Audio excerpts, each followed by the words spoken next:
Bonjour à tous, je suis vraiment très heureux de vous accueillir pour ce webinaire qui clôture l'année. Rafraîchir nos villes. Quels outils, quelles méthodes? L'équipe de Territoire et Conscience est ravie de vous réunir, nos intervenants bien sûr, tout d'abord, mais aussi tous ceux qui participent à ces débats, les élus, les journalistes, les juristes, les étudiants intéressés par ce sujet d'extrême actualité. Le Conseil supérieur du notariat est à l'initiative de Territoire et Conscience avec l'objectif de partager les idées des notaires qui sont souvent développées lors des congrès des notaires de France et transformées en propositions destinées à nos parlementaires. En fait, toutes ces questions sont aussi abordées par les 16 000 notaires qui occupent nos territoires urbains, ruraux, de grandes métropoles, qui écoutent et accompagnent les 20 millions de Français qui poussent chaque année les portes de nos études. Par exemple, le contenu de nos actes de vente est un baromètre indispensable pour ceux qui veulent connaître l'évolution de l'immobilier. Nous alimentons des bases de données précises et complètes sur les prix, sur les volumes, les profils, des bases de données qui déterminent aussi la qualité des logements. Une étude récente basée sur les informations données par les notaires et publiée par Le Point détaille, région par région, la différence des prix entre un logement dont le DPE est bien classé en A ou B par rapport à un autre logement mal classé en E, F ou G. Le premier pourra être vendu jusqu'à 16% plus cher que le second. Nous y apprenons par exemple que sur les 30 millions de résidences principales, 17% seraient des passoires énergétiques. Ce taux passerait à 27% pour les résidences secondaires, à 32% pour les résidences secondaires et 27% pour les logements vacants.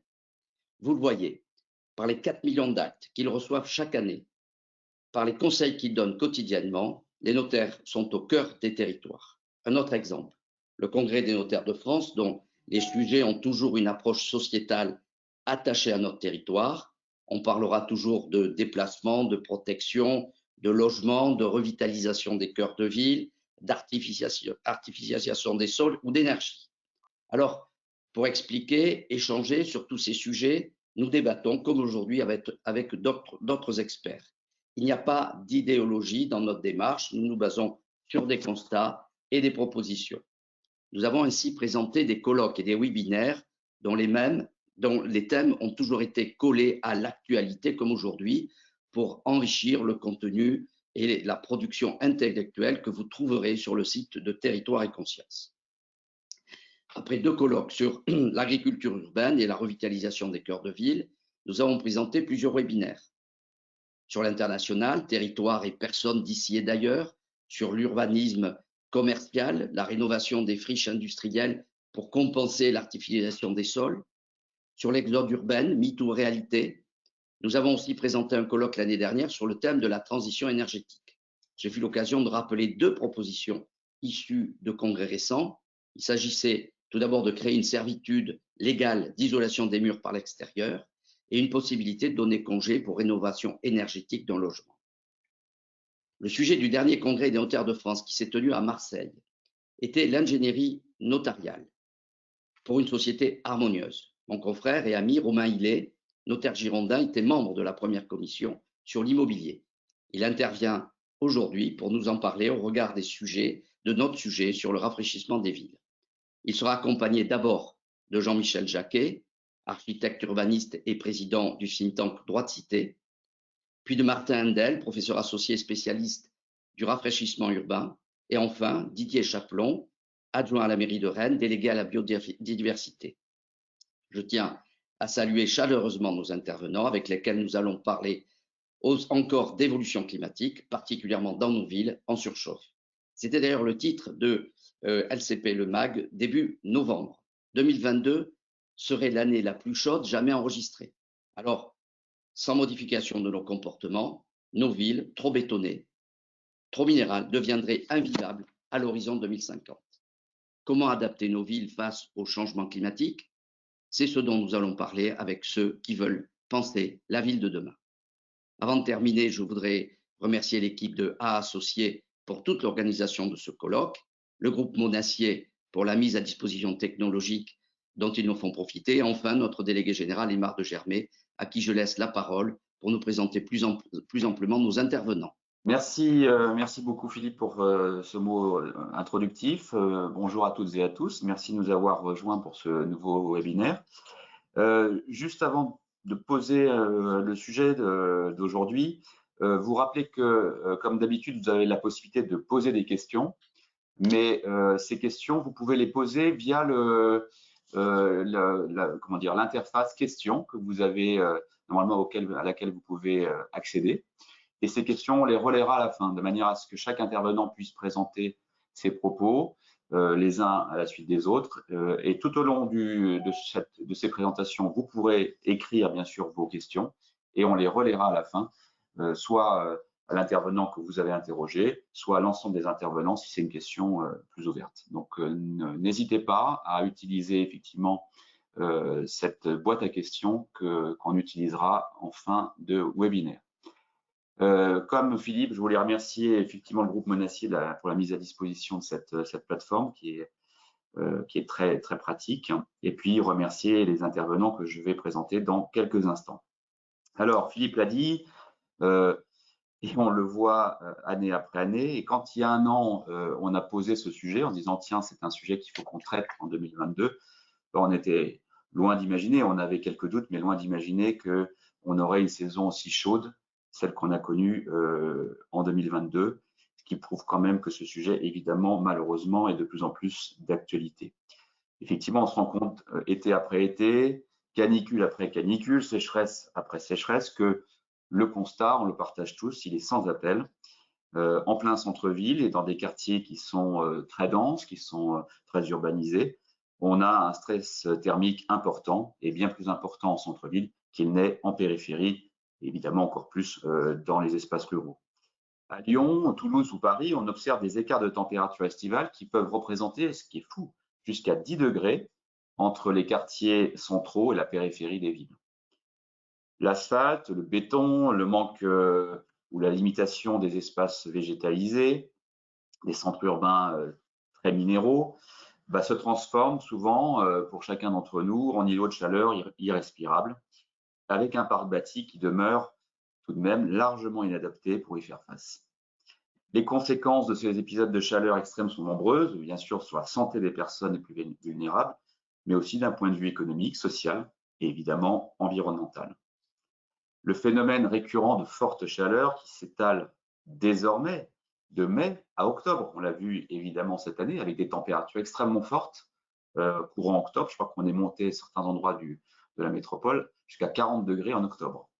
Pourrait bien rendre nos villes invivables d'ici 2050. De toute évidence, éviter que nos villes ne se transforment en étuves, c'est le nouveau défi des maires face au réchauffement climatique. Toutes les villes, et quelle que soit l'étiquette politique de leurs élus, ont l'ambition, ont la volonté de réinventer la ville pour limiter les effets d'un réchauffement climatique que nous ne sommes pas prêts, malheureusement, de ralentir. C'est un immense challenge collectif, car les collectivités locales n'ont ni les moyens ni la capacité de mener seules cette métamorphose.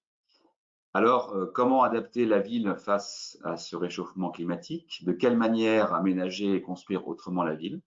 Avec quelles solutions durables la rafraîchir en évitant que se poursuive le déploiement de climatiseurs qui contribuent à accentuer encore plus l'effet de chaleur urbain. Voici un ensemble de questions que nous nous posons tous et à laquelle nous allons essayer d'apporter aujourd'hui des réponses avec l'ensemble de nos intervenants. Ne perdons pas plus de temps, je vais leur donner la parole, à nouveau en les remerciant d'avoir pris un peu de leur temps pour intervenir devant vous aujourd'hui. Alors, nous allons démarrer ce webinaire avec l'intervention de Jean-Michel Jacquet, qui est architecte urbaniste, qui vit et travaille entre Reims et Paris. Il a à son actif de nombreuses réalisations dans des domaines variés et je crois en particulier dans les grandes infrastructures médicales et pédagogiques. Et il est également architecte conseil de l'État au ministère de la Transition écologique depuis 2009, il conseille la Direction générale de l'aménagement. Il est membre de l'Académie d'architecture, il est l'auteur de nombreux articles sur la construction et les territoires dans de nombreuses revues nationales. Il a été également président du Fonds régional d'art contemporain Champagne-Ardenne entre 2009 et 2011. C'est également un collègue puisqu'il a créé en 2012 un think tank qui s'appelle Droit de Cité, qui est un cercle de réflexion politique qui réfléchit et propose des solutions sur les politiques publiques territoriales. Ce cercle compte 70 membres qui partagent ensemble expérience et expertise au service du bien commun et de ces grandes problématiques du monde d'aujourd'hui. Merci d'être présent parmi nous et je vous cède la parole pour un temps de 10 à 15 minutes. À vous. Merci. Merci beaucoup. Bonjour à tous. Avant de traiter vraiment le sujet propre, j'aimerais, si vous le permettez, qu'on parle du contexte général. Le continent européen est le continent qui subit la plus forte hausse de température depuis 30 ans. Donc nous ne sommes pas du tout exclus du phénomène, au contraire, on est les premières victimes ou les premiers acteurs suivant la manière dont on se place. Alors ce réchauffement climatique sur ce continent européen, il a des incidences. Les incidences, elles sont de plusieurs natures. La première des incidences est sur la santé. Le vieillissement des populations présente une forte vulnérabilité à la chaleur, ce qui fait que naturellement, le phénomène du réchauffement climatique est amplifié par ce vieillissement de la population. On peut aussi citer dans les incidences les évolutions et les diffusions des pollens et des spores. 24% de la population souffre de différentes formes d'allergies. Enfin, les pollutions atmosphériques aux particules fines causent 138 000 décès par an supplémentaires des moyennes précédentes sur les 10 années précédentes. Donc, comme vous le voyez, ce réchauffement climatique a des incidences sur la santé, mais aussi sur les écosystèmes, parce que du fait des méga-feux, du fait des canicules, eh bien, les écosystèmes, qu'ils soient humains ou qu'ils soient naturels, ne sont absolument pas adaptés à ces températures extrêmes. Donc, naturellement, que ce soit dans l'aménagement du territoire ou que ce soit dans la santé publique, il y a des conséquences.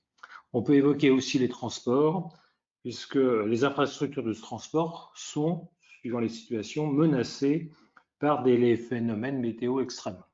On pense à la vallée du Roya où les réseaux ferrés et routiers ont été détruits. On peut penser aux submersions marines, on peut penser à des crues extrêmes. Donc, le réchauffement climatique a aussi un impact sur nos infrastructures de transport. Alors, comment répondre ou tout au moins tempérer les incidences du réchauffement climatique? Il est évident qu'avant de parler de la sphère privée, on va y arriver forcément, il faut parler de la sphère publique. C'est-à-dire que les réponses doivent être du domaine des politiques publiques. Alors, on peut évoquer en premier point l'adaptation de la ville, dont nous allons parler dans le détail, mais l'adaptation de la ville, c'est à la fois de l'initiative publique et c'est à la fois de l'initiative privée. Encore faut-il que dans les deux cas, il y ait une conscience globale et collective qui s'exerce. Les politiques publiques, elles s'appliquent aussi sur l'aménagement du territoire et dans des domaines qui sont plus larges que celui de la ville. C'est l'adaptation de l'agriculture. Il est bien évident que la mécanisation de l'agriculture, les politiques publiques européennes ont créé des paysages qui ne permettent plus, par exemple, la pénétration de l'eau dans les sols, qui ont des entrants de toute nature et qui ont des conséquences sur l'atmosphère, non seulement de la ruralité, mais aussi des villes. La gestion de l'eau, ça fait partie aussi des politiques publiques et ça concerne aussi bien le monde rural que le monde urbain, puisque bien souvent, l'un est lié à l'autre. Les pollutions atmosphériques et la captation carbone, vous savez comme moi qu'il existe des concepts de captation de carbone par des puits de carbone. Encore faudrait-il que cette notion soit développée et qu'elle soit adaptée au territoire national. La transformation des mobilités, bien évidemment, j'y reviendrai, mais on sait très bien que les mobilités génèrent une partie du réchauffement climatique et des pollutions. L'adaptation des territoires concernés aux submersions marines, pour mémoire, bien que ça ne concerne pas le continent européen, mais c'est quand même un élément fondamental dans la réflexion. Toute la péninsule de l'Inde, enfin une partie de la péninsule de l'Inde, 200 millions de personnes, est concernée par la submersion marine. Ils sont à plus 30 ou 40 cm au-dessus du niveau de la mer. Ça veut dire que à l'horizon de la 2050, ils seront probablement des réfugiés climatiques. Et puis enfin, dans les politiques publiques, c'est la préservation de la chaîne du vivant, où là on sait très bien que la notion, par exemple, de trame verte et bleue, qui est une continuité du vivant et de l'eau, n'est pas assurée, et qu'il y a des ruptures de cette chaîne, et qu'il est absolument impératif de renouer. Alors comment peut-on adapter la ville au réchauffement climatique? Le premier point, c'est la transformation des mobilités. Le transport routier représente 33% des émissions de CO2. Donc, cette transformation des mobilités, ça présuppose ou ça suppose la généralisation des transports en commun vertueux, bien sûr, et adaptés à l'échelle du territoire concerné. Ça suppose la limitation de la circulation routière en débit, en vitesse et en forme. Ça suppose l'adaptation des transports de marchandises. J'ai parlé des mobilités, je veux parler de l'adaptation de la ville, toujours par rapport à la question des mobilités. Il faut réfléchir à la ville en termes de chrono-urbanisme, c'est-à-dire que l'espace public, les voies, doivent être ouvertes, fermées, régulées en fonction de l'activité, en fonction des canicules, en fonction des moments. La gestion de l'eau, par la perméabilité des sols, on limitera le rayonnement de la chaleur dans l'atmosphère. Et donc, une pénétration de l'eau dans les sols permettra de restructurer les nappes phréatiques. Et ça passe évidemment par une renaturation de l'espace, une renaturation notamment de l'espace urbain, où aujourd'hui c'est un espace qui fait la part belle aux véhicules et dans lequel il y a une minéralisation absolue, sauf exception bien sûr, il y a des exceptions, mais d'une manière générale, sur toute la France, c'est ce que l'on peut observer. Enfin, la captation du carbone, je parle toujours de l'adaptation de la ville au réchauffement climatique. Alors, il faut bien avoir à l'esprit que la captation du carbone, elle ne peut pas être réservée à l'espace rural ou à l'espace paysager. Bien entendu, ça a une importance considérable, mais il faut aussi imaginer que lorsqu'on produit du carbone par notamment le trafic routier, il faut essayer de trouver à proximité de cette émission des lieux de captation. Donc ça signifie que là où il y a de la densité humaine, la plus importante, il faut trouver des lieux de captation et ne pas compter forcément sur les autres pour faire cette captation qu'on appelle de nos voeux les uns et les autres. Alors, pour la question du réchauffement climatique lié à la ville, il y a un concept qui s'appelle l'îlot de fraîcheur.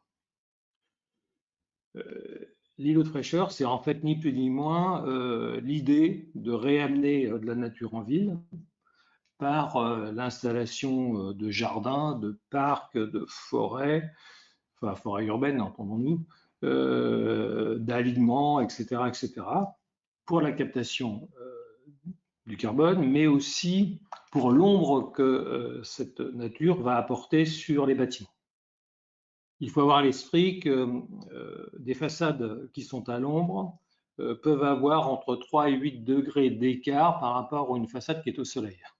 Donc, c'est absolument pas neutre. Et donc, il faut réfléchir cette notion d'îlot de fraîcheur aussi en fonction de l'orientation des façades. C'est-à-dire que naturellement, on n'a pas le même traitement lorsqu'on a à travailler une façade qui est au nord ou une façade qui est à l'ouest. Et puis, dans cette notion d'îlot de fraîcheur, il faut penser aussi au déplacement. Je pense au déplacement des mobilités douces, donc des piétons, des cyclistes, etc., où on doit trouver des cheminements protégés par des ombrières, par des modes de rafraîchissement, par brumisateurs, etc., etc. Alors, on a évoqué le traitement du bâti. Donc le réchauffement climatique, il faut bien avoir conscience que les règles aujourd'hui thermiques, elles sont essentiellement pour le froid. C'est censé protéger jusqu'à moins 4 degrés. En revanche, le réchauffement climatique a pris de court le législateur et aujourd'hui la réglementation, elle est plus sur le froid que sur le chaud.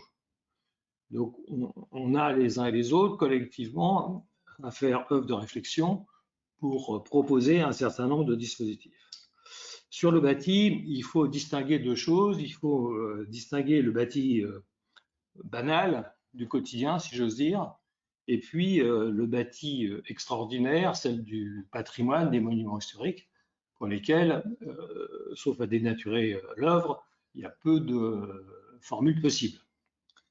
En revanche, en ce qui concerne le bâti ordinaire, ce qui concerne quand même beaucoup de personnes, je vous l'ai dit, le premier point, c'est la prise en compte de l'orientation. Le deuxième point, c'est la question de l'isolation. Alors, il faut prendre l'isolation au sens large du terme, c'est-à-dire que ce n'est pas seulement l'isolation au froid, c'est aussi l'isolation au chaud. Et l'isolation au chaud, ça signifie qu'il faut travailler sur l'inertie du mur. Entre l'échange de température, entre l'extérieur et l'intérieur, il faut que lorsqu'il y a des canicules, l'échange de température soit le plus lent possible, voire même n'existe pas. Ça, c'est le premier point. Il faut également trouver des systèmes qui portent ombre sur les façades exposées. Donc, les systèmes qui portent ombre, il y en a qui sont des systèmes traditionnels, comme les vélums, comme les brise-soleil, comme les stores, et tout dispositif qui protège aussi bien les façades que les toitures. Il y a la mise en œuvre de matériaux aux couleurs claires qui réfléchissent moins la chaleur. Il y a aussi la végétalisation des façades. Donc une végétalisation qui est adaptée en fonction du lieu, en fonction du climat, en fonction de la latitude, en fonction de l'orientation de la façade. Mais cette végétalisation a un double effet, à la fois l'isolation et à la fois la protection au rayonnement solaire direct et l'absorption du carbone pour partie, tout au moins. Après, il faut également ne pas oublier les leçons de l'histoire. Alors, quand je dis les leçons de l'histoire, je veux dire les leçons de l'histoire de l'architecture. Traditionnellement, notamment dans les pays qui sont exposés à de fortes chaleurs, à des canicules ou des pays tropicaux, les bâtiments étaient orientés est-ouest, puisque c'était les vents dominants et ça permettait une ventilation naturelle. Bien entendu, aujourd'hui, du fait de l'épaisseur des bâtiments, du fait de la production, du fait de toute une série de choses, cette pratique ancestrale a été oubliée. Et pour autant, il serait bien de la réintroduire lorsque les bâtiments le permettent. Il vous reste 2 minutes, Jean-Michel. 2 minutes, bon ben voilà, j'ai presque fini. Au même titre, il existe dans certains pays tropicaux une pratique sociale qui est de mettre sur des balcons, sur des rebords de fenêtres, des pots de terre cuite avec de la végétation que l'on arrose le matin et par évapotranspiration, ça vient rafraîchir l'appartement dans la journée. Comme vous le voyez, c'est toute une sorte de panoplie. Il n'y a pas une règle, il y a des solutions partielles qu'il faut mixer en fonction des situations et en fonction du climat et de ces excès qu'on va malheureusement subir dans les années qui viennent. Merci beaucoup Jean-Michel pour cette entrée en matière qui a permis de poser bien le cadre de notre sujet du jour. Je vais passer maintenant la parole à Martin Hendel que je vais vous présenter. Il est enseignant-chercheur de l'école d'ingénieurs ESI de Paris en thermodynamique, en mécanique des fluides, en analyse de cycle de vie, en production d'énergie renouvelable. Il est chercheur de l'équipe climat et énergie en milieu urbain du laboratoire interdisciplinaire des énergies de demain auprès de l'Université de Paris. Et il travaille donc sur l'adaptation au changement climatique des villes, en particulier au phénomène de canicule. Il travaille étroitement avec la mairie de Paris. Il s'intéresse notamment au comportement thermique des revêtements de voiries sous conditions caniculaires et sur l'aide à la décision à l'échelle d'un territoire où à l'échelle d'un projet d'aménagement sur des questions de rafraîchissement urbain, mais si on est un peu plus à l'échelle d'un projet d'aménagement, de conception d'îlots de fraîcheur, dont on a un tout petit peu entendu parler avec Jean-Michel, et on aura l'occasion du coup de rentrer un peu plus dans les détails. À vous, Martin. Merci. Bonjour à toutes et à tous. Donc effectivement, je suis Martin Hendel, donc comme l'a dit Aymar à l'instant, enseignant-chercheur à l'école d'ingénieurs Essier Paris. Je vais vous parler un peu plus de cette notion d'îlot de chaleur et du rafraîchissement urbain ce matin. Donc je fais effectivement partie d'un laboratoire assez particulier qui s'appelle le LEED, Laboratoire interdisciplinaire des énergies de demain, qui a pour spécificité de regrouper une trentaine d'enseignants-chercheurs permanents qui sont issus de disciplines très différentes. En gros, il y a un tiers de sciences humaines et sociales, un tiers de sciences de la vie et un tiers de sciences physiques auxquelles j'émarge à titre personnel. Et donc, les pauses café sont passionnantes puisque personne ne parle le même langage, mais c'est justement cette richesse et ces diversités qui permettent de foisonner et de diversifier un peu les approches et les réflexions et qui justement permet de sortir un peu de son périmètre de sécurité pour réfléchir à autrement. Je fais partie d'une équipe donc, qui s'appelle Climat Énergie en milieu urbain, dont une grosse partie de l'activité gravite vraiment autour de cette question du rafraîchissement. Et on va vraiment du laboratoire où on travaille à l'échelle des matériaux, que ce soit les revêtements, les toitures, on commence à regarder les façades également, jusqu'à l'échelle d'un territoire, comme l'a précisé Aymar en introduction. Passons directement au vif du sujet. Si on a un peu de temps à la fin, je vous parlerai un peu de ce qu'on fait aujourd'hui. Qu'est-ce que c'est que l'îlot de chaleur urbain? C'est le mot-clé d'entrée de la problématique. On dit l'îlot de chaleur urbain est un problème. Alors c'est quoi? Concrètement, c'est un phénomène d'échauffement localisé des villes par rapport aux zones non urbanisées. Alors, on a parlé de périphérie, on a parlé de zone rurale. Théoriquement, la référence sans impact anthropique, ce serait un territoire sauvage. Bon, en France métropolitaine, c'est difficile à trouver. Donc souvent, on prend les zones rurales. Généralement, on parle de stations météo qui se situent à l'aéroport. C'est pas nécessairement c'est pas ce qui est de moins anthropisé.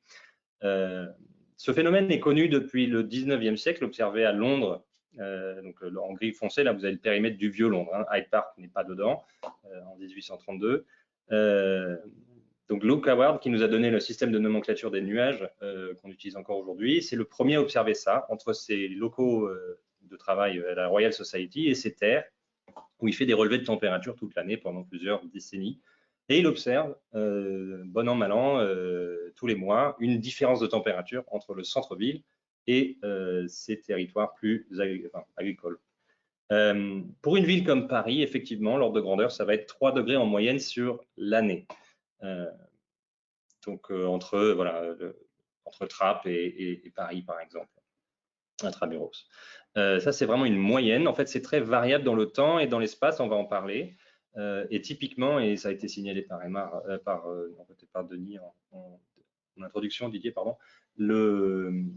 cette intensité peut être beaucoup plus importante, typiquement en période anticyclonique. Donc, c'est pas du tout aujourd'hui pour ceux qui sont à Paris. Aujourd'hui, il fait gris. Mais quand il fait beau et qu'il n'y a pas de vent, c'est là où l'amplitude va être la plus forte. On peut atteindre même 12 degrés entre le centre de Paris et les zones prises comme référence. Donc, effectivement, quand on voit ça, on a un peu les yeux qui s'écarquillent et on se dit « Ouh là là, ça va poser des problèmes ». Et effectivement, la notion, la thématique de l'îlot de chaleur est vraiment devenue importante et reconnue par les politiques publiques, en tout cas les élus locaux et les collectivités territoriales, suite à la canicule de 2003. Alors, la canicule de 2022 ou les canicules de 2022 n'auront fait qu'enfoncer le clou un peu plus loin, mais en tout cas, la prise de conscience, elle démarre à peu près là. Pourquoi se forme cet îlot de chaleur? Il y a 4 principaux mécanismes. Donc, il y a une notion de piégeage radiatif. Donc, je vous ai dessiné à droite ce qu'on appelle, nous, en climat urbain, un canyon urbain. Donc, en fait, c'est une rue bordée de bâtiments. Les canyons se creusent dans les villes, ils s'érigent. Et en fait, cette surface, cette morphologie introduit une rugosité qui la rend beaucoup plus absorbante du rayonnement solaire, puisque l'énergie qui rentre a beaucoup plus de mal à en ressortir par réflexion. Et en fait, on a plutôt l'inverse, on a des multi-réflexions et absorptions à l'intérieur de la rue qui augmentent le taux d'énergie absorbée. Il y a aussi donc un manque cruel d'évapotranspiration par rapport à une zone naturelle où les plantes et les sols sont libres de faire ce qu'ils veulent. notamment mobiliser de l'eau pour la photosynthèse. 95% de l'eau mobilisée pour cette fonction est évaporée, ce qui du coup dégrade, permet de réguler la température, limite l'échauffement en température. L'obstruction du vent, Jean-Michel en a parlé. Effectivement, cette chaleur accumulée a plus de mal avec les barrières érigées que sont les bâtiments à s'écouler et à transporter cette chaleur plus loin, à ventiler et renouveler l'air, etc. Et ensuite, il y a la densité d'activité humaine. Donc, nous consommons tous à tout instant quasiment de l'énergie, que ce soit pour éclairer nos appartements, suivre un webinaire ou autre. Toute l'énergie qu'on utilise sous forme électrique ou de chaleur immédiatement termine tôt ou tard sous forme de chaleur. La seule énergie qui échappe finalement à la ville, c'est la pollution lumineuse qu'on peut voir de l'espace. Si on la voit là-haut, c'est qu'elle n'est plus en ville. Tout le reste termine tôt ou tard sous forme de chaleur et contribue par la simple concentration d'activité à échauffer également les villes. Et c'est particulièrement vrai de la climatisation, dont la fonction principale, je vous le rappelle, c'est de prendre la chaleur chez vous et de la partager avec vos voisins. Alors, tout ça, on parle d'îlot de chaleur, donc vraiment, je vais beaucoup insister là-dessus, l'îlot de chaleur, on parle uniquement de la température de l'air.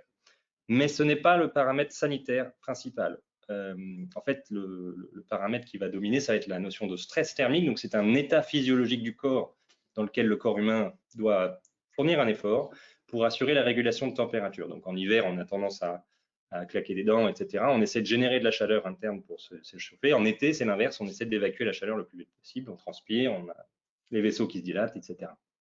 Et donc ça va dépendre de son environnement. Et donc ces échanges-là, ça va dépendre. Alors bon, déjà, si vous êtes en train de faire un footing ou si vous êtes en train de faire la sieste, vous ne générez pas la même chaleur interne. Si vous êtes habillé en parka ou en short et t-shirt, vous n'allez pas vous isoler de l'environnement de la même manière. Et ensuite, vous avez des échanges qui vont se faire avec l'extérieur. Alors soit vous êtes, donc l'air peut être plus ou moins chaud, ça c'est les échanges convectifs. Vous êtes au soleil, là vous avez un rayonnement direct. C'est comme pour la façade, hein, dont parlait Jean-Michel à l'instant.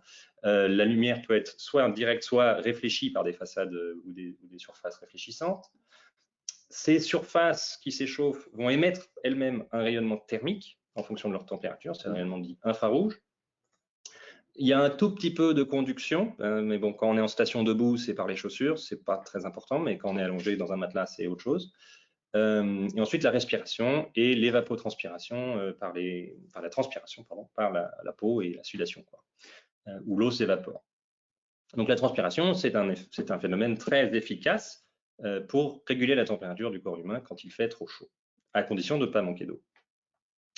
Je vais vous parler un peu de la variabilité spatiale et temporelle de justement ce que c'est que l'îlot de chaleur urbain. Alors ici, je vous ai même schématisé deux choses. Il y a l'îlot de chaleur tout court, on parle bien de température de l'air. Il y a un autre aspect dont on peut parler qui est l'îlot de chaleur urbain surfacique. Ça, c'est ce qu'on voit avec des températures mesurées avec des caméras infrarouges. On voit souvent et de plus en plus des cartes ou des thermographies de température de surface prises par des avions ou des satellites. Il faut bien comprendre la différence entre les deux, c'est que la température de surface n'est pas une température d'air, et c'est particulièrement vrai en journée où les deux températures sont, on peut le voir en orange ici, très décorrélées. Et c'est vraiment la nuit, c'est ça qu'on voit ici, hein, que se forme cet îlot de chaleur où les températures en ville sont plus élevées qu'en zone non urbanisée. Et c'est bien cette différence de température qui permet de qualifier l'intensité du phénomène. Donc là, à l'échelle de l'agglo, hein, d'une agglomération fictive, on voit bien se former la nuit cet îlot de chaleur. On le voit en carte 2D de cette façon-ci. Donc là, c'est Paris pendant la canicule de 2003. On voit bien des gradients de température se former et on devine des taches, des hétérogénéités à l'intérieur de ce tissu. Ce n'est pas juste des cercles concentriques, hein. Ça dépend du tissu urbain, évidemment. Mais on voit bien qu'en parcourant quelques kilomètres ou dizaines de kilomètres, on va faire varier cette température d'une dizaine de degrés entre les deux extrêmes. Si je me rapproche à l'échelle du quartier, donc là on est toujours sur une simulation de Paris pendant la canicule de 2003 de la température de l'air. On voit un peu plus de détails parce que là, le maillage est plus fin. On voit apparaître les parcs. On a le Père-Lachaise, on a le Luxembourg, on a les bois évidemment, les Tuileries. On voit bien que ici, donc là, chaque maille fait 250 mètres par 250 mètres. On va avoir de la variabilité à l'échelle hectométrique. Et si je zoome à l'échelle du piéton, et là je ne parle plus de température, mais je parle de stress thermique. Donc on revient aux paramètres que je viens de présenter. On voit des variations qui sont en fait très très fortes. Alors vous n'aviez pas besoin de moi pour le savoir. N'importe qui a déjà traversé la rue en période caniculaire du côté ensoleillé au côté ombragé s'est bien rendu compte que c'était très différent. Pourtant, il faut savoir que la température de l'air est quasiment la même. Il y a peut-être un demi-degré, allez, grand max 1 degré de différence, mais c'est vraiment négligeable du point de vue du ressenti. Ce qui fait toute la différence, c'est le fait d'être au soleil ou pas. Et c'est ce qu'on voit ici. Donc là, on a le parc Monceau en bas à droite, et on voit bien en fait les zones engazonnées, les grosses plaines ouvertes, sont très inconfortables et très limite dangereuses parce qu'en fait vous êtes en plein soleil. Alors qu'à l'inverse, le tissu haussmannien qui fournit de l'ombre et de l'inertie va au contraire plutôt abriter, protéger, se faire dire de refuge. Si je bascule sur la variabilité temporelle, ce qu'on voit, c'est que, je vous disais tout à l'heure, l'intensité est maximale la nuit. Mais en fait, il faut savoir qu'en journée, on peut même avoir une intensité négative, puisque justement, une des caractéristiques, c'est la différence d'inertie entre les zones rurales et les zones urbaines. Et ben, en journée, la ville va chauffer moins vite. Alors certes, la moyenne est plus élevée, mais grâce quand même à cette inertie, on va amoindrir l'amplitude du signal, de la variation de température, et on peut avoir des conditions où il fait plus frais en ville, en journée, par rapport aux zones rurales. Alors, comme vous verrez bien, comme vous voyez ici, c'est beaucoup moins intense, beaucoup plus marginal par rapport à ce qu'on voit se développer la nuit. Mais il faut quand même se rappeler que les périodes d'occupation des espaces publics, c'est plutôt le jour, c'est pas tellement la nuit. En tout cas, pas tard la nuit. Et le moment où l'intensité d'îlot de chaleur est maximale, en fait, c'est quelques heures avant le lever du soleil. Et si je reviens donc au parc Monceau, ici j'ai toujours à gauche le jour, à droite j'ai la nuit. Attention, l'échelle est utilisée pour marquer les contrastes, ce n'est pas du tout les mêmes valeurs. Et ben on voit que c'est ce qu'on observait en journée, c'est inversé. Donc ce qui était la zone la plus chaude est devenu la zone la plus fraîche dans les airs engazonnés. Et le tissu haussmannien qui était plutôt protecteur en journée est devenu plutôt le four la nuit, puisque cette chaleur qui a été amortie en journée est en train d'être restituée. Bon, après, voilà, je rappelle, l'échelle, le point le plus chaud à droite est plus froid que le point le plus froid à gauche. Mais bon, en tout cas, ça illustre bien la problématique qu'il y a quand même un choix à faire entre lutte contre îlots de chaleur urbain et réduction du stress thermique de la population cible, parce que pour un piéton ou pour quelqu'un chez lui, ça ne va pas être la même situation, les mêmes leviers d'action qu'on va pouvoir activer. Donc ça, c'est quelque chose sur lequel on insiste beaucoup avec nos interlocuteurs des collectivités ou opérationnels ou industriels. C'est est-ce que la cible, c'est l'îlot de chaleur urbain à proprement parler, ce qui est généralement le mot-clé d'entrée sur la thématique, ou est-ce que c'est le pic de chaleur ou le pic de stress thermique qui dépend finalement du moment où le site est occupé le plus par rapport à la moyenne, quoi. En termes de réponse au rafraîchissement urbain, de rafraîchissement urbain, en fait, on va s'attaquer aux mécanismes que j'ai listés tout à l'heure.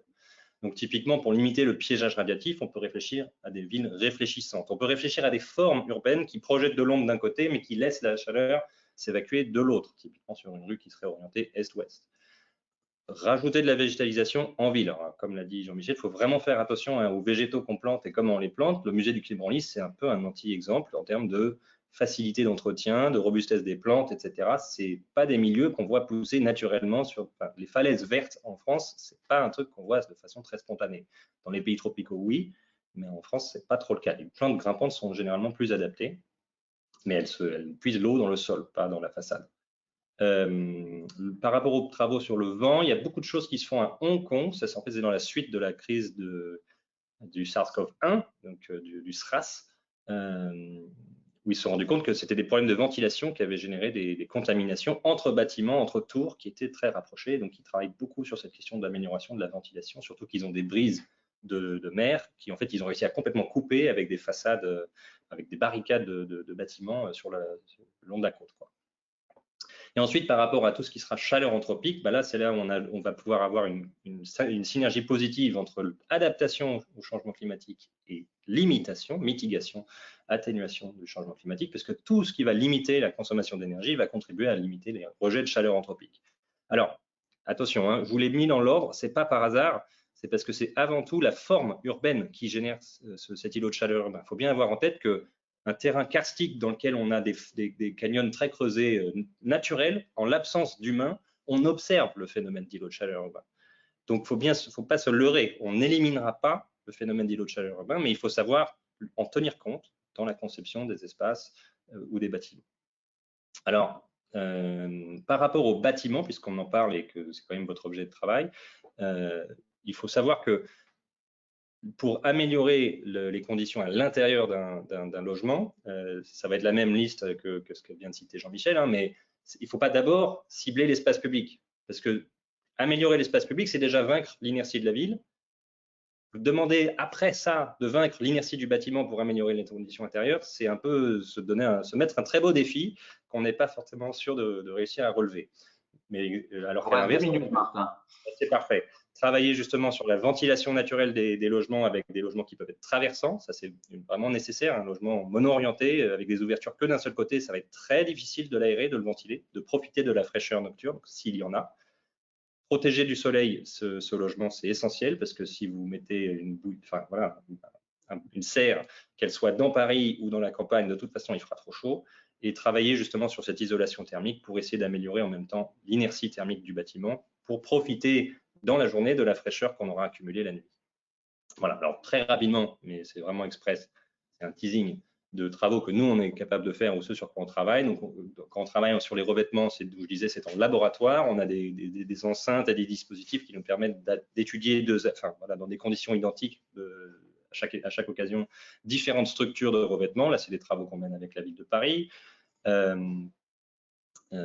Sur tout un tas de conceptions différentes, aussi bien ce qui existe que ce qui est envisagé pour le futur. Ça, c'est un site avec eux également où on est in situ, donc c'est plus dans le laboratoire, c'est un espèce de démonstrateur.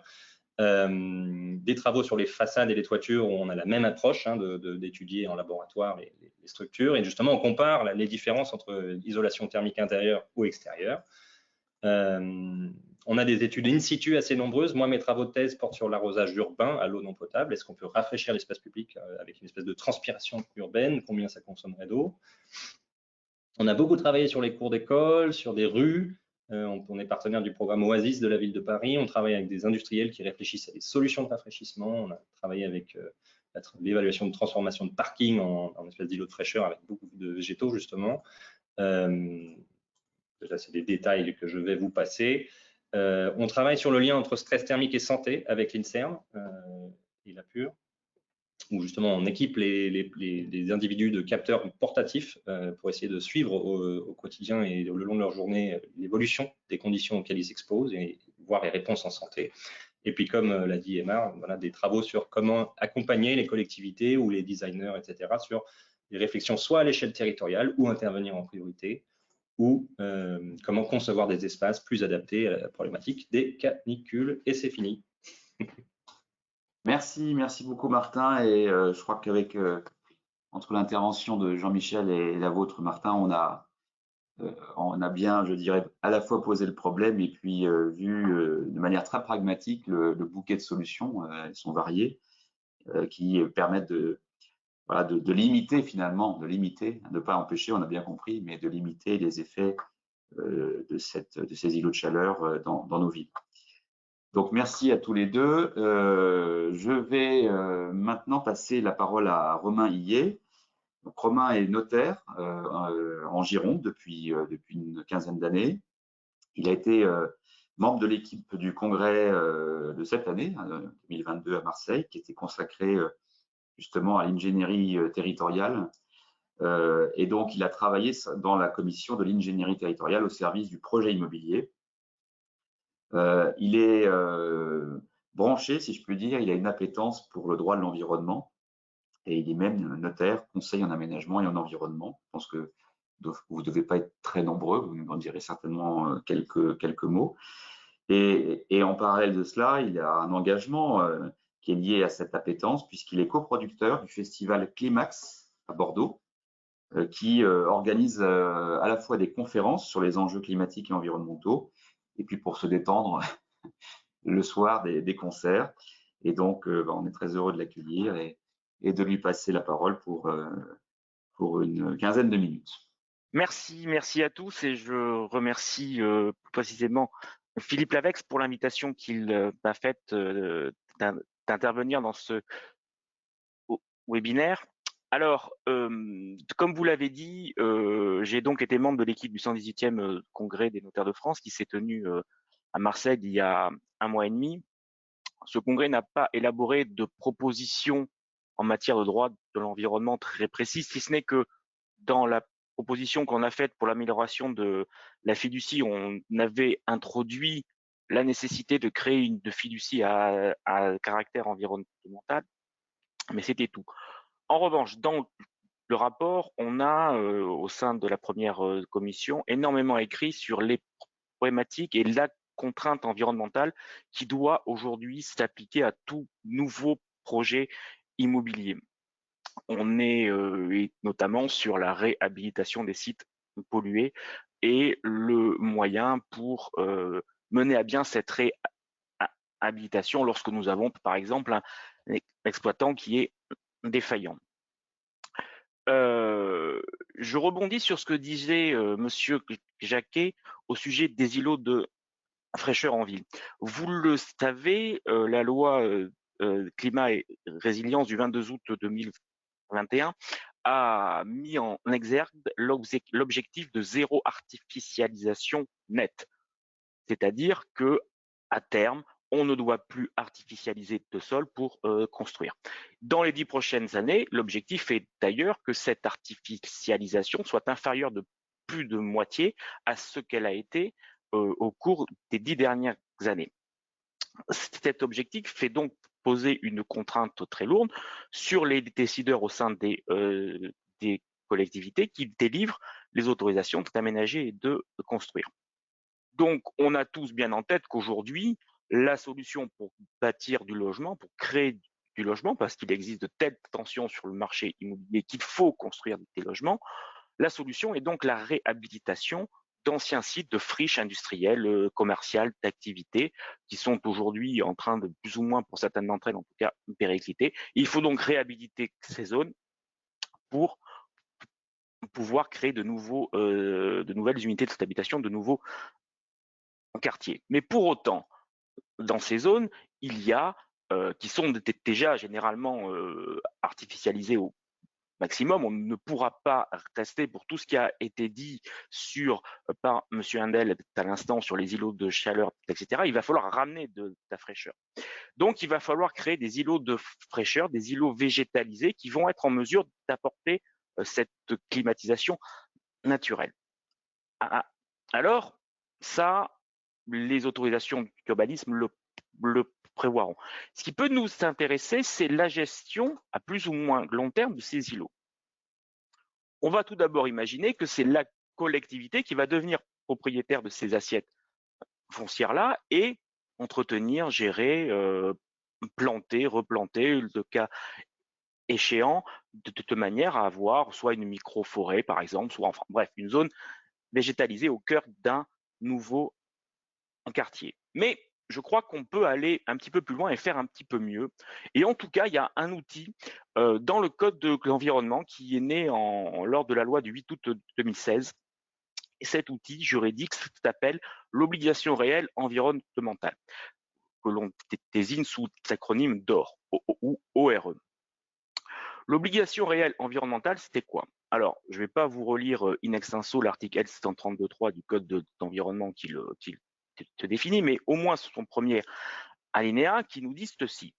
Les propriétaires de biens immobiliers peuvent conclure un contrat avec une collectivité publique, un établissement public ou une personne morale de droit privé agissant pour la protection de l'environnement en vue de faire naître à leur charge ainsi qu'à la charge des propriétaires ultérieurs du bien les obligations réelles que bon leur semble, dès lors que de telles obligations ont pour finalité le maintien, la conservation, la gestion ou la restauration d'éléments de la biodiversité ou de fonctions écologiques.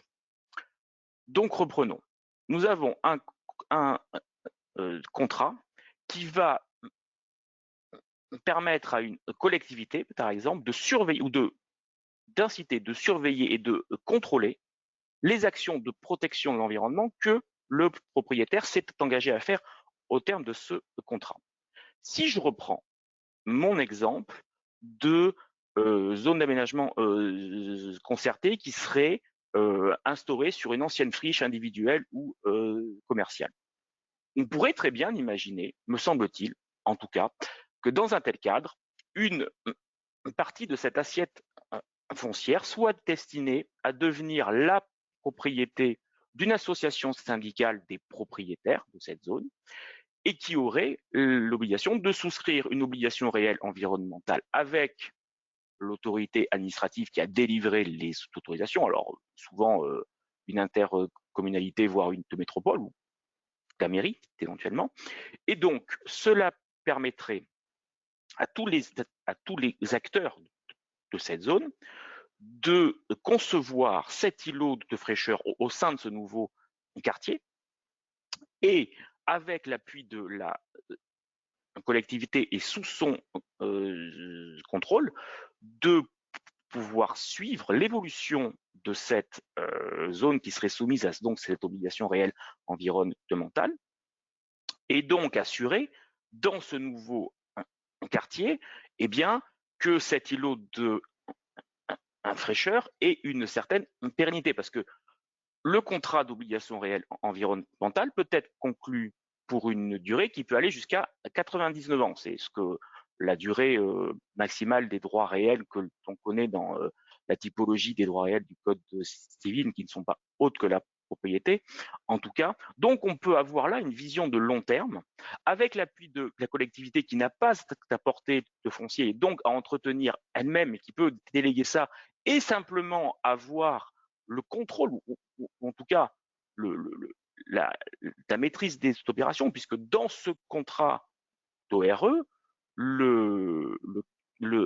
celui qu'on désigne comme le créancier, c'est-à-dire la collectivité, en l'occurrence, dans mon exemple, va avoir le contrôle pour bien s'assurer que le propriétaire met bien en œuvre les mesures qui ont été convenues dans le contrat, mesures qui vont avoir peut-être de la captation de carbone évidemment, mais aussi d'une certaine recréation ou renaissance de biodiversité, de la survie des arbres, etc., et de toutes les plantations qui ont été faites et leur développement. Et on sait, et les graphiques que vous avez montrés, Monsieur Handel, sont particulièrement éloquents sur ce sujet, les images que vous avez montrées, on voit bien que la fraîcheur dans ces îlots-là, elle est préservée et qu'elle profite à tout entourage. Donc, je pense que là, on a, avec cet outil, le moyen de désengager un petit peu la collectivité qui a bien d'autres missions à mener, de confier aux habitants, à ceux qui sont vraiment les acteurs de l'animation de cette zone, le maintien, le bon usage et surtout la bonne efficacité des mesures qui ont été prises ou en tout cas qui ont été définies contractuellement entre les propriétaires d'une part et la collectivité d'autre part. Et comme je le disais, la collectivité a dès lors simplement, en tant que créancière de ces obligations, la mission de contrôler, éventuellement, si vraiment les choses se passent mal, si évidemment l'une des deux parties, le débiteur, ne remplit pas ses obligations, la collectivité peut demander la résiliation du contrat et reprendre la main. Et ça, bon, c'est quand même l'issue qu'on ne souhaite pas, bien évidemment. Mais en tout cas, je pense que cet outil d'obligation réelle environnementale, même s'il a été a priori conçu pour des espaces beaucoup moins urbains, on va dire, peut trouver là une réelle utilité et qui, à mon sens, a le double intérêt, encore une fois, de faire participer les habitants, les propriétaires d'une zone à leur conditions de vie, à l'amélioration de leurs conditions de vie, et aux collectivités, d'autre part, de surveiller ce qui se passe, de contrôler, de vérifier, sans pour autant être elles-mêmes engagées dans le processus d'entretien, de création de ces îlots de chaleur. Ça me semble être une piste intéressante. Je serais assez impatiente d'entendre ce que M. Chaplon va avoir à nous dire sur ce sujet. Mais il y a là, je pense, encore une fois, une clé pour que des opérations d'aménagement et de création de logements puissent maintenant se réaliser avec une véritable participation des habitants, des propriétaires et sans refaire les erreurs, renouveler les erreurs qui ont été faites depuis quelques années en matière d'urbanisme. On a effectivement d'immenses dalles de béton qui sont des sources de chaleur qui rendent de la vie très compliquée. Et nous l'avons vu encore l'été dernier où certaines villes, à commencer par Bordeaux, pour l'exemple que je connais de mieux, la vie était vraiment très, très difficile. Donc, je ne cesse à titre personnel de faire la promotion de l'obligation réelle environnementale, qui n'est pas pour l'instant un très grand succès parce que peu ont été régularisés et il s'agissait essentiellement d'ORE pour faire de la compensation environnementale, c'est-à-dire qu'on allait faire ailleurs, on allait réparer ailleurs les dégâts qu'on causait sur un nouveau projet. Voilà ce que je pouvais vous dire sur cette technique-là. Merci, merci beaucoup Romain. Pour ma part, j'ai été maire pendant 16 ans, j'avais jamais entendu parler de cette obligation réelle environnementale. C'est un sujet extrêmement intéressant. Je pense qu'on aura l'occasion d'en reparler sur les questions-réponses sur l'aspect collectif de la façon de lutter contre les effets de ce réchauffement urbain. Merci en tout cas Romain pour ces explications et cette découverte. On va passer la parole maintenant à Didier Chapelon parce que, vous voyez, on a posé le cadre, on a regardé justement le bouquet de solutions qui existent, aussi bien en termes de construction de bâtiments, mais aussi d'aménagement de la ville. Comment on peut réinventer la ville, mais bien sûr, derrière, il faut qu'il y ait un chef d'équipe, un animateur en chef de tout ça, et bien sûr, c'est le rôle de la collectivité. Et c'est la raison pour laquelle on va lui passer la parole. Il est adjoint à la mairie de Rennes, en charge de la biodiversité depuis 2020. Rennes, on le sait tous, c'est une ville qui a investi sur ces sujets depuis de longues années, donc il y a, je pense, de l'expérience et un retour intéressant à nous faire. Didier Chapelon était également conseiller métropolitain, donc Rennes Métropole. Il travaille aussi sur les enjeux de l'eau, puisqu'il est membre du conseil syndical d'eau et Vilaine et membre du bureau de la collectivité eau du bassin rennais. Et en parallèle de cela, il est professeur agrégé de sciences physiques à l'université Rennes 1. Donc, c'est très intéressant maintenant de lui passer la parole et de donner justement sa vision d'élu et d'aménageur du territoire. À vous la parole, Didier. Merci. Est-ce qu'on m'entend bien? Parfait. Donc, pour préciser, donc merci de votre invitation. Déjà, ça donne l'occasion effectivement d'échanger sur ces problématiques-là qui sont importantes pour une ville comme Rennes, pour situer ces 220 000 habitants dans une métropole rennaise qui est de 450 000 habitants. Et c'est important, les projections nous donnent plus 100 000 habitants sur la métropole d'ici 2040. Donc, vous voyez que c'est pas rien, parce que c'est une ville où on construit, où on doit loger les gens. Les gens qui y habitent Rennes sont essentiellement, pour la majorité, pas tous, pour la majorité, environ 50%, c'est des gens qui sont nés ici. Donc, ce sont nos enfants qu'il va falloir accueillir, qui sont même déjà nés. Donc, revenir en arrière, c'est un petit peu difficile. Et pour une grosse partie, c'est des gens qui viennent d'Ille-et-Vilaine, donc du département. C'est un des enjeux sur une métropole qui est assez dynamique. Donc, moi, je suis élu à la biodiversité pour la ville. Et ce qui est important sur ces problématiques de lutter contre les îlots de chaleur et rafraîchir nos villes, c'est que vraiment la commande politique soit claire. C'est-à-dire que nous, entre élus, parce qu'on est plusieurs à intervenir sur ces champs-là, il y a moi, la biodiversité, mais il y a l'élu au logement, il y a l'élu à l'urbanisme, il y en a d'autres, à la solidarité aussi, ça compte. Et tous les services, toutes les directions doivent vraiment avoir cet objectif en vue. Et je crois qu'on l'a tous parce qu'on sait que voilà, les enjeux, je vous les ai donnés pour une ville dynamique comme la nôtre. C'est d'accueillir les gens, c'est de construire et puis de faire en sorte que cette ville soit plus que vivable, soit agréable et de plus en plus agréable. Et on a fait le choix sur la ville de Rennes. On parlait de zéro artificialisation nette tout à l'heure. Un choix historique de ne pas étaler la ville. C'est-à-dire qu'on a une ville compacte, on a un concept de ville archipel, c'est-à-dire que de l'autre côté de la rocade, eh bien, c'est la campagne, à part quelques exceptions. Donc, on est très vite à la campagne. Donc, on a une ville compacte avec une ville archipel, c'est-à-dire d'autres communes qui sont à l'extérieur. Alors, je vais vous donner donc quelques éléments de méthode de ce qu'on a et puis différents outils qui vont peut-être faire catalogue, différentes actions que l'on met en place, en tout cas sur la ville et sur la métropole. Après, je vous parlerai de la charte de l'arbre. Et je vais m'efforcer à chaque fois quand même d'avoir comme fil conducteur l'implication de toutes les parties prenantes. Je vous ai parlé des élus, des services, mais il y a aussi d'autres acteurs sur la ville. Et ça a été dit au départ, hein, voilà, la collectivité, les élus doivent agir, mais ça ne suffit pas. Il faut vraiment que tous les acteurs du territoire se mettent en ordre de marche pour rafraîchir nos villes, pour adapter notre ville, et pas seulement les élus, même si c'est bien sûr important. Alors, je dirais que les premières actions qu'il faut faire, et ça a été dit, hein, c'est déjà limiter nos émissions de gaz à effet de serre, mais c'est lié aussi avec le rafraîchissement de la ville directement. Hein. Par exemple, avec les transports en commun. Là, on vient d'ouvrir une seconde ligne de métro sur Rennes et on est en train de travailler à une ligne de tram-bus qui va ouvrir d'ici, voilà, ça devrait se terminer d'ici 2029 pour aller chercher les gens encore plus loin.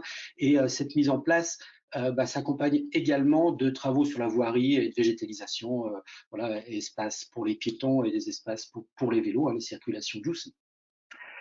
Par l'isolation des bâtiments, on est sur un grand plan, un schéma directeur d'équipement public pour isoler nos bâtiments publics. On a un gros travail à faire là-dessus. Hein. On a des bâtiments, des gymnases, par exemple, qui ont été construits dans les années 60 ou 70 et que l'on a des écoles, surtout, hein, qui n'ont pas été conçues au départ avec nos problématiques énergétique et d'isolation. Donc, et je pense qu'on n'est pas la seule ville. Donc, on a un gros travail à faire de ce côté-là avec des gros investissements.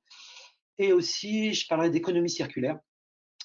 Ça a un sens aussi, le fait de réutiliser les matériaux, parce que, par exemple, le bâtiment sur la construction, et vous le savez, hein, est un gros consommateur d'énergie et un gros émetteur de gaz à effet de serre.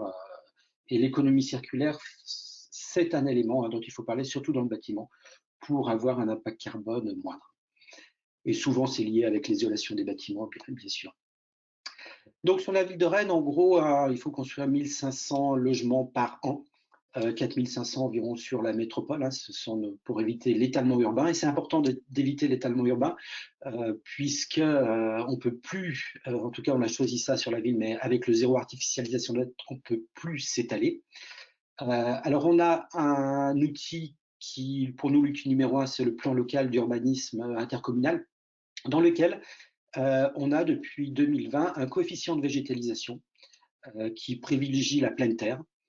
Et ce coefficient-là, d'autres communes l'ont, d'autres métropoles l'ont, hein, ils l'appellent le coefficient de biotope, qui oblige, suivant les quartiers, à avoir tel pourcentage, donc avec un calcul plus ou moins simple, hein, un pourcentage de végétalisation.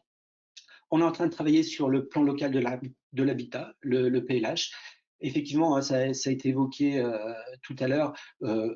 L'habitat, il faut qu'on le conçoive différemment pour justement faire en sorte qu'il y ait plus d'air, que ce soit traversant. Enfin, c'est des choses qui ont été évoquées, et que la végétalisation, les espaces de végétalisation soient au plus près des bâtiments, au plus près des gens.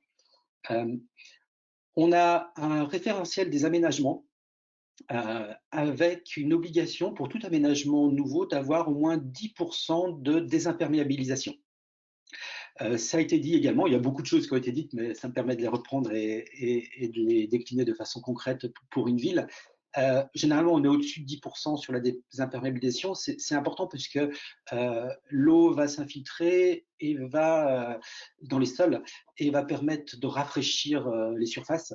Donc, il y a la pleine terre, mais il n'y a pas seulement la pleine terre. On sait qu'on a des revêtements bitumés qui absorbent l'eau. Hein. Mais en tout cas, on va plutôt privilégier la pleine terre. Et dans certains quartiers, maintenant, ce qu'on fait dans les nouveaux quartiers, qui sont des zones d'aménagement concerté encore, comme la Courrouze, hein, qui est un quartier emblématique pour nous, c'est une ancienne friche, mais il y a aussi le quartier de Bourgard, ce sont des nouveaux quartiers. On raisonne sur la Courrouze, par exemple, pour gérer l'eau à la parcelle. C'est-à-dire que normalement, dans ce quartier-là, il n'y a plus d'eau pluviale qui vont dans les réseaux de canalisation et après à la station d'épuration éventuellement, comme il n'y a pas de débordement. Donc, dans le quartier, il y a des noues, il y a des talus, des fossés de plantation, des haies qu'on a sauvegardées ou que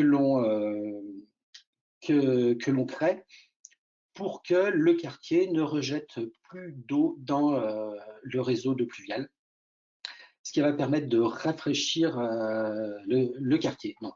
Et ça contribue donc, en dehors de rendre la qualité de l'eau meilleure, ça contribue à rafraîchir les sols, rafraîchir l'air. On a dans le plan local d'urbanisme des trames vertes et bleues qu'on essaye de rendre effectives. La trame verte et bleue, donc voilà, c'est une continuité paysagère, écologique, qui permet la diversité aussi végétale, la circulation des espèces végétales comme animales, d'avoir une diversité génétique qui fait que voilà, c'est plus résilient, et c'est important aussi que notre système végétal soit résilient. Sur la Courrouze aussi, on a, sur ces nouveaux quartiers-là, on a préservé l'existant, on a fait en sorte de préserver l'existant. Il y a un sous-quartier qui s'appelle le bois habité, qui sont vraiment des habitations dans les bois. Donc, il n'a pas été choisi de raser et de refaire, mais plutôt de garder l'existant. On est aussi sur des problématiques, on profite pour développer l'agriculture urbaine, qui sont plus des activités vivrières, hein, mais en lien avec les associations, les habitants, et les jardins partagés. Les Rennais peuvent demander des jardins partagés en bas de chez eux ou dans le quartier. Donc c'est une association qui accompagne ça, avec laquelle on est connecté. Mais les habitants, en fait, on répond toujours favorablement à leur demande de bac de jardin ou de tremplin de terre, ou que ce soit sur bac. Hein. Et on réfléchit à une obligation réelle environnementale, effectivement, aussi sur un espace naturel qui s'appelle la Prévalais, à l'extérieur de Rennes. J'espère qu'on progressera. On ne l'a encore jamais fait, on va essayer de le faire sur une zone naturelle. Donc voilà, on a plusieurs axes. Alors, pour revenir sur la Courrouze, on travaille sur les espaces verts, effectivement, hein, c'est le plus important. On est sur la Courrouze sur un tiers en surface qui sont des espaces verts. D'accord ? On a des bâtiments en hauteur, on construit en hauteur, mais pour optimiser, parce qu'il faut que la ville ne s'étale pas, on a un tiers des espaces verts dans ce quartier, et on pratique dans tous les quartiers à Rennes ce qu'on appelle la gestion différenciée, le fait de couper le moins possible l'herbe, par exemple, ou la végétalisation. Et je dirais même plus que la gestion différenciée, c'est la gestion écologique des espaces verts, pour ne pas intervenir aussi sur les périodes de nidification, là, entre avril et le 31 juillet. On travaille aussi avec un conseil métropolitain de la biodiversité, un conseil local de la biodiversité sur Rennes, qui nous permet d'associer les chercheurs, les associations et la collectivité pour réfléchir à comment on fait la ville pour maintenir la biodiversité, la végétalisation en ville. Et notamment, on a fait un travail sur les friches urbaines, qui sont un réservoir de biodiversité aussi, et qu'il faut préserver, qu'on a tendance à reprendre pour loger des gens, pour urbaniser, mais voilà, maintenant, on sait qu'il y a une biodiversité là-dedans, on a travaillé ensemble, et au moins, si on doit construire dessus, ce sera en connaissance de cause, mais on va essayer d'en préserver. Et j'en profite aussi sur les espaces verts. On a un champ d'expérimentation qui sont les Prairies Saint-Martin, qui sont très proches du centre-ville, les Prairies Saint-Martin. Un espace vert, un espace naturel, dans lequel on a observé qu'il y avait 2 degrés de moins qu'en centre-ville. Des mesures ont été faites par les chercheurs dans le cadre du Conseil local de la biodiversité là-dessus. Voilà, on a un dispositif, donc Jardiner ma rue, qui permet aux habitants de végétaliser les bords de trottoir. On a un budget participatif des habitants, et on se rend compte que dans le budget participatif, plus de la moitié des projets des habitants sont des projets de végétalisation. Voilà, ce qui nous fait très plaisir. On fait régulièrement des plantations citoyennes de vergers, d'arbres. On végétalise effectivement des cours d'école, pas assez, parce qu'il y a 80 cours d'école. Il faudrait 60 ans pour tout végétaliser, mais c'est quelque chose que l'on fait avec un partage d'expérience avec d'autres villes comme Paris, hein, puisque ça a été évoqué là tout à l'heure. Et je vais finir par vous parler de la charte de l'arbre. Comme je vous l'ai dit, comme vous l'avez vu, hein, on implique différents acteurs. On a mis autour de la table, donc au sein du Conseil local de la biodiversité, l'Office national des forêts, des associations locales, environnementalistes, l'agence d'urbanisme, des représentants des habitants, pour réfléchir ensemble à une charte de l'arbre, puisqu'on se rend compte que sur l'arbre en ville, hein, l'arbre, c'est un des principaux facteurs, pareil, ça a été dit, hein, de rafraîchissement de la ville, mais c'est aussi un support de biodiversité important et qui lutte contre la pollution, puisque les feuilles permettent de capter une partie de la pollution et qui est un facteur de bien-être pour les habitants et de santé aussi, hein. Donc, on s'est mis autour de la table, sachant que, en gros, sur la ville de Rennes, 50% de l'espace boisé n'est pas géré par la collectivité. Ça va être des entreprises, ça va être des grands propriétaires publics ou privés, hein, SNCF, CHU, universités, qui ont un patrimoine arboré important. Les particuliers aussi, hein, c'est un patrimoine arboré qui n'est pas négligeable du tout. Donc, mettre tout le monde autour de la table et puis voir comment mieux prendre en compte l'arbre dans les aménagements, dans le futur. Et il y a vraiment deux enjeux. C'est de planter. L'objectif, c'est d'arriver à 30% de canopée, c'est-à-dire vue du ciel, que 30% de la ville, l'été, ce soit des arbres, vue du ciel, c'est-à-dire que l'ombre portée correspond à 30% de la surface. C'est l'objectif. On est à 24% sur une ville comme Rennes, parc compris, hein. Et il faudra, en gros, on se dit qu'il faut planter 30 000 arbres sur ce mandat-là et 30 000 arbres sur le mandat prochain, sachant qu'on en a 130 000 à peu près actuellement. Donc planter, mais pas seulement. L'enjeu super important aussi, c'est de préserver l'existant. Puisqu'en ville, les arbres souffrent, parce que les contraintes ne sont pas les mêmes, hein, il y a du bitume, il y a des voitures qui passent, etc. Et que le réchauffement climatique fait que ce qu'on a planté massivement dans certains quartiers réalisés dans les années 60-70, eh bien, sont tous mal en point en même temps. Donc, il va falloir travailler à préserver l'existant pour ne pas les perdre. Et puis planter de façon durable, c'est-à-dire on ne fait plus les mêmes plantations qu'on faisait il y a 50 ans. On a sorti une palette végétale, hein, on est en réseau avec d'autres villes au sein de l'association Plantes et Cités, hein, on travaille sur le végétal. On met en place une liste de végétaux, en tout cas pour la ville de Rennes, qui sont censés hein, parce que c'est du vivant, on ne sait pas comment ça va réagir, résister aux effets du réchauffement climatique. Donc voilà, les acteurs qu'on a... Voilà, les acteurs que l'on a emmenés dans cette charte de l'arbre, ça va être par exemple les gestionnaires de réseau, GRDF, Engie. Par exemple, Engie nous a témoigné, là, il y avait un arbre, pour un bel arbre, ils ont détourné leur réseau pour sauver le système racinaire. On a les bailleurs sociaux, universités, CHU, diocèses. On a planté avec le centre des jeunes dirigeants aussi, hein, puisqu'on compte sur eux aussi pour travailler ces questions-là.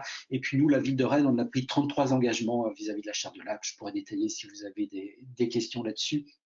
En tout cas, voilà, l'objectif de la charte de l'arbre, c'est vraiment d'impliquer tous les acteurs pour planter et surtout préserver l'existant. Voilà, je vous remercie. Merci beaucoup pour votre intervention et merci à tous les quatre d'avoir abordé de manière à la fois conceptuelle mais surtout très pratique ce sujet. C'était vraiment l'objectif du webinaire, c'était de parler des solutions et de ne pas se concentrer que sur les constats. Alors, le temps est venu de vous transmettre des questions. La première question, c'est un point qui n'a pas été du tout abordé dans aucune des interventions, c'est la question des nouvelles formes de réseaux urbains. On a connu dans les villes des réseaux de chaleur, souvent raccordés à évidemment des centrales thermiques, et on voit se développer dans les villes des réseaux décarbonés. Non seulement ils sont décarbonés, mais qui utilisent notamment par exemple la géothermie. Mais en plus, au-delà d'être décarbonés, ils distribuent de la chaleur l'hiver et du froid ou du rafraîchissement l'été. Est-ce que c'est un phénomène pour vous qui prend de l'ampleur de votre point de vue? Est-ce que c'est une des solutions? Enfin, en tout cas, elle n'avait pas été abordée. Ça nous intéresse de savoir quelle est votre position sur le sujet. C'est une question, bien sûr, qui s'adresse à l'ensemble des intervenants. Je peux peut-être, si vous voulez bien, si je peux donner des éléments, en tout cas, par rapport à la ville de Rennes. Effectivement, on a un réseau de chaleur qui doit être à 80% à partir d'énergie renouvelable, de biomasse. Hein. Ce sont des chaufferies de bois, donc on va essayer de monter en puissance là-dessus et d'étendre le réseau de chaleur. Et je ne pense pas, en tout cas de mon point de vue, hein, que la solution que ce soit réversible en îlot de fraîcheur l'été. Il y a d'autres solutions. Voilà, l'énergie, bon, quand il s'agit de biomasse, par exemple, elle est précieuse. Elle est précieuse pour chauffer l'hiver. Et il y a d'autres solutions pour rafraîchir l'été. En tout cas, c'est mon point de vue et ça demanderait des investissements assez énormes pour que ce soit réversible. C'est mon point de vue et d'après mes compétences. Voilà, je suis pas forcément très compétent sur ça, mais c'est ma première idée en tout cas sur ce sujet. Alors, ce que je pourrais simplement apporter comme complément, mais c'est avec ma casquette d'enseignant en transition énergétique, effectivement, alors il existe ce qu'on appelle des réseaux à boucle d'eau tiède, où le raccordement, c'est plus, on fournit pas une chaleur donc à basse température initialement, relié à des pompes à chaleur au niveau des bâtiments. Alors, j'ai pas connaissance de système qui soit réversible, mais j'imagine que dans ces conditions, en tout cas, c'est techniquement possible d'avoir une réversibilité.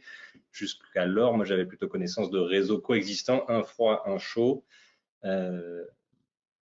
indépendants, quoi.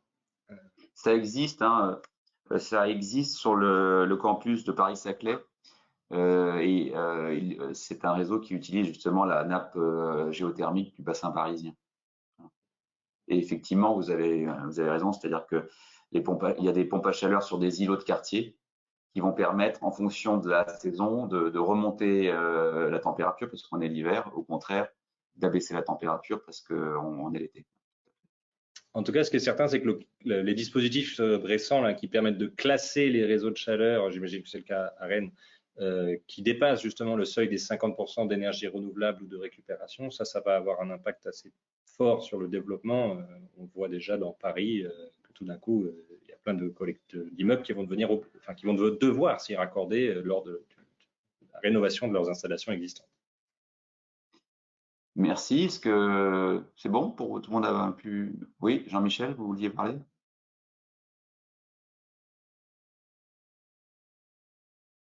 On ne vous entend pas. Vous avez peut-être enlevé votre micro.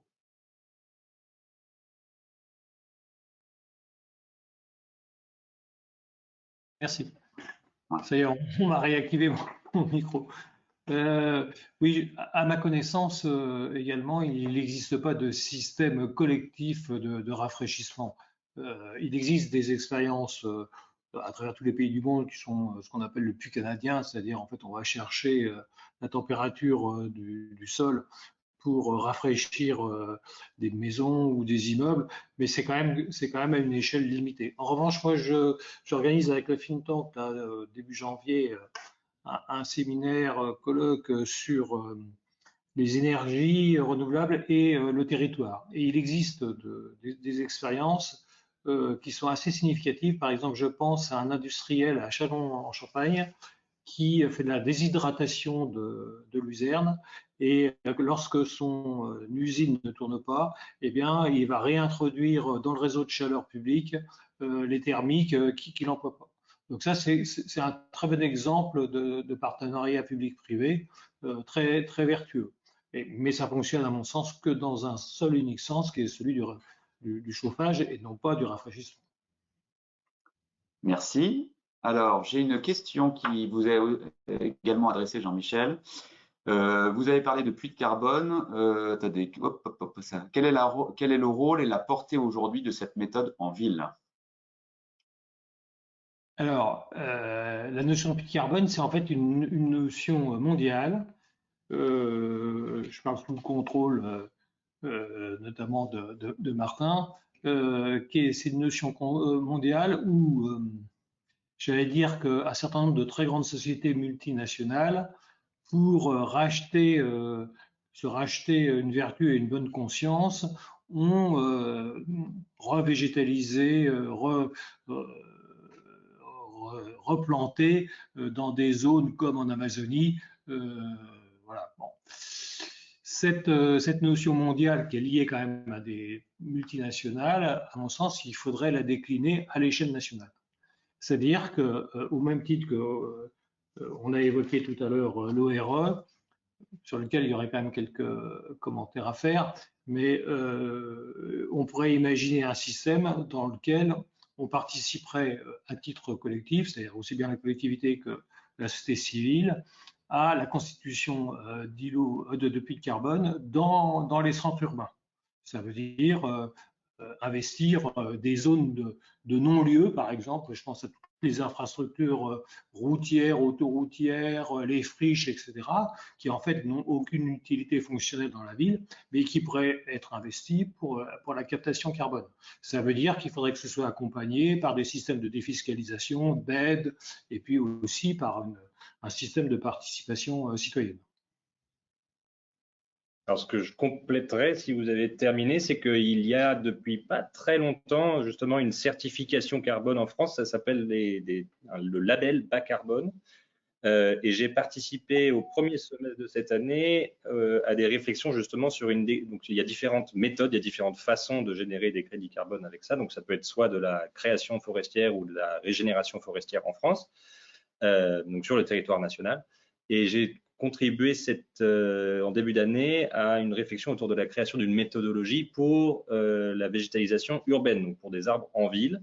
Alors oui, quand même une petite précision, hein, c'est que, attention, il y en aura toujours moins du carbone stocké en ville que dans des zones où on aura la place hein, pour planter de nombreux arbres, etc., et qui soient en bonne santé et compagnie.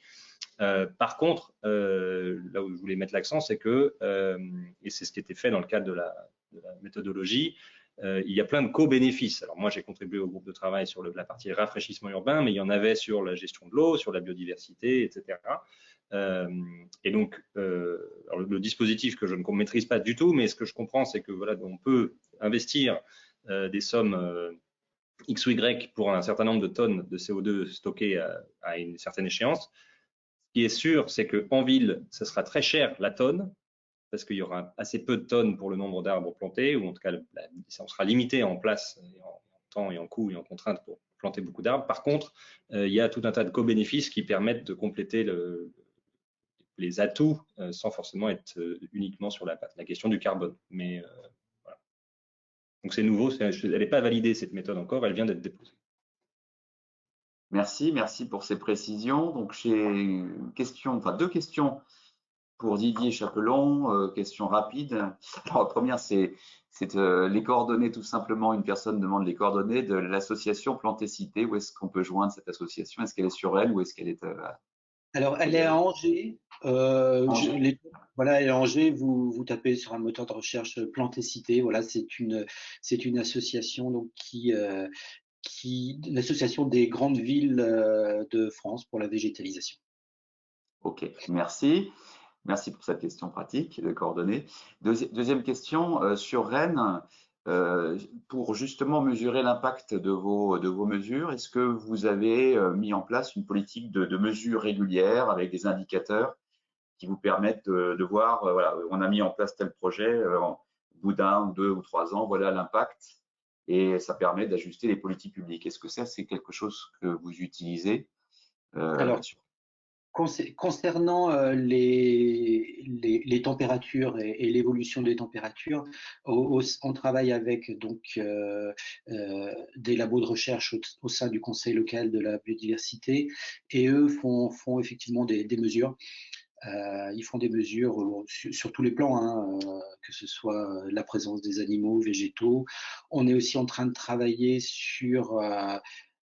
avec le monde de la recherche aussi, sur une cartographie de la canopée, pour suivre la canopée. Voilà les mesures que l'on a en ce qui concerne la végétalisation. Merci beaucoup pour cette réponse claire et rapide. Une question pour Romain Hillier. Donc, vous nous avez parlé de l'obligation réelle environnementale. Question qui vous est posée, est-ce qu'il y a d'autres types d'outils ou de contrats pour traiter de ce type d'action qui peut mettre en relation évidemment les acteurs privés et les acteurs publics? Votre micro, par contre, Romain.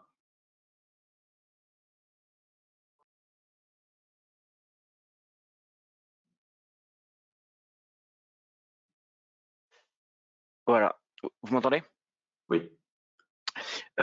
Oui, alors l'ORE, c'est vraiment une innovation du droit d'environnement, comme je vous le disais, qui est assez récente, ça remonte à 2016, mais qui est inspirée de droits, enfin plutôt de réglementations qui existent en droit américain, notamment les conservation easements, qui sont des espèces de servitudes environnementales, mais qu'on retrouve en droit suisse et en droit australien aussi énormément.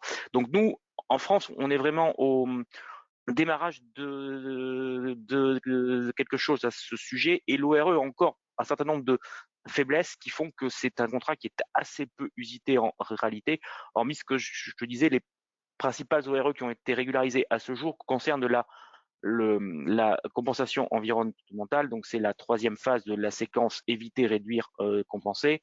Quand un nouveau projet est monté, l'opérateur a des contraintes environnementales, il va, en construisant, détruire de la biodiversité, détruire de la nature un petit peu, hein, entre guillemets. Donc, il doit éviter de le faire. S'il ne peut pas, il doit réduire au maximum l'impact de son projet, et s'il ne peut pas réduire, il doit compenser. Donc la compensation, c'est qu'on recrée ailleurs, si possible pas très loin, ce qu'on a détruit sur l'assiette du projet. Donc il y a un certain nombre de choses qui sont mises en place, notamment par la Caisse des dépôts et des consignations, qui a une structure qui est dédiée à cela, à revendre des unités de compensation aux opérateurs qui donc aménagent ou construisent des projets d'envergure. Ce contrat-là, de mon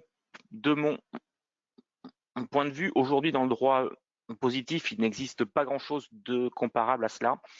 Mais d'une manière générale, je pense que en matière de protection de l'environnement, en matière de restauration de biodiversité, le contrat, d'une manière générale, a toute sa place pour jouer un rôle majeur dans ces objectifs qui sont, il faut le dire, les grands objectifs que toute politique publique doit avoir pour les 10, 15, 20, 30, 50 ans, pour le siècle à venir.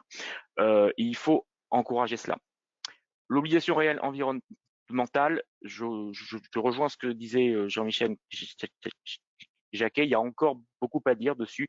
Le dispositif est insuffisant, il doit être amélioré, il doit y avoir une véritable fiscalité de l'obligation réelle environnementale, de mon point de vue, car il faut passer. On connaît aujourd'hui le principe pollueur-payeur. Je pense qu'un jour ou l'autre, il faudra qu'on passe au principe du protecteur payé. C'est-à-dire que celui qui s'engage par des actions réelles, concrètes, d'envergure, hein, bien sûr, il faut quelque chose d'une dimension suffisamment importante, il doit être, parce qu'il œuvre quand même pour la collectivité, il doit, si on veut que tout ça se développe, on doit inciter. Pour inciter, il faut qu'il y ait un levier financier incontestable. Donc, je pense que l'évolution de l'obligation réelle environnementale et des outils similaires de même nature qui vont être amenés à se développer dans les années qui viennent devront intégrer cette dimension-là. Mais pour revenir à ta question, c'est vraiment un nouvel outil qui est aujourd'hui un petit peu seul dans notre arsenal juridique et qu'il faut, de mon point de vue en tout cas, développer. Merci Romain. Il est 59, on a l'habitude de terminer à l'heure. Je vais passer la parole à Philippe Lavec. Je crois qu'il y a une dernière question. Donc, question courte, réponse courte. Oui, je voulais d'abord remercier les intervenants pour ces propos passionnants. C'est pas gagné, mais en fait, vous nous avez apporté quand même des solutions et donc des notes d'espoir. Territoire et conscience, vous l'avez remarqué, conscience est au pluriel, territoire est au singulier, parce que qu'il soit urbain ou rural, c'est notre territoire, notre seul territoire. Alors une question un peu peut-être simple et naïve, mais comment les espaces ruraux de proximité peuvent-ils participer au rafraîchissement des centres urbains? N'y a-t-il aucun moyen d'entraide entre ces territoires? Et est-ce que est-ce que des solutions peuvent être apportées pour que les villes soient aidées par finalement la campagne? Allez, réponse courte, très courte même. Allez. Oui, extrêmement simple. Il faut jouer sur le levier de l'agriculture. L'agriculture intensive a détruit les paysages, ce qui signifie qu'il n'y a plus de gestion de l'eau dans le grand paysage. L'eau court dans les villes et les submerge. Il faut donc retrouver des systèmes de nouilles, des systèmes d'alignement, des parcelles qui permettent de traiter l'eau sur place. Ça, c'est le premier point. Et le deuxième point, c'est que lorsqu'on est dans des régions, par exemple viticoles, eh bien, lorsqu'on est dans le milieu urbain, on subit les pollutions qui sont liées à tout le traitement de la vigne ou traitement de. Donc, ça veut dire que c'est un effort collectif.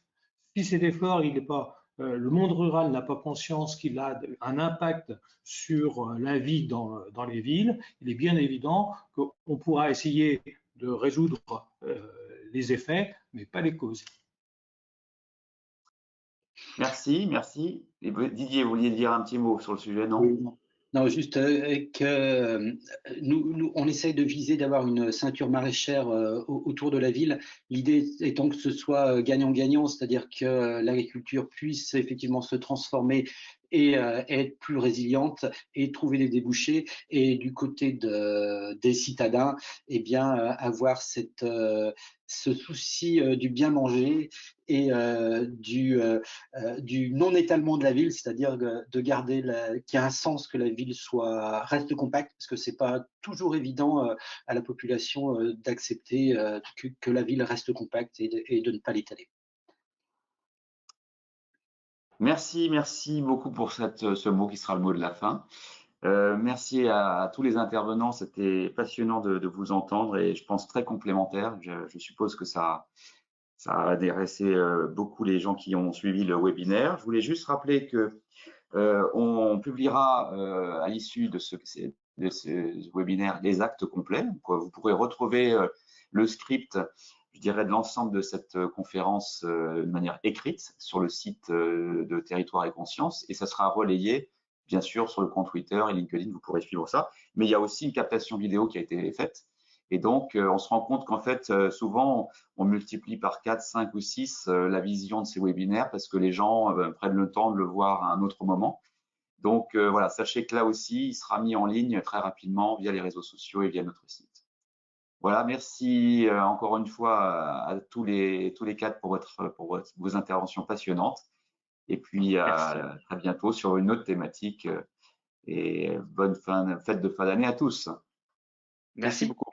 Au revoir, bonne journée. Au revoir.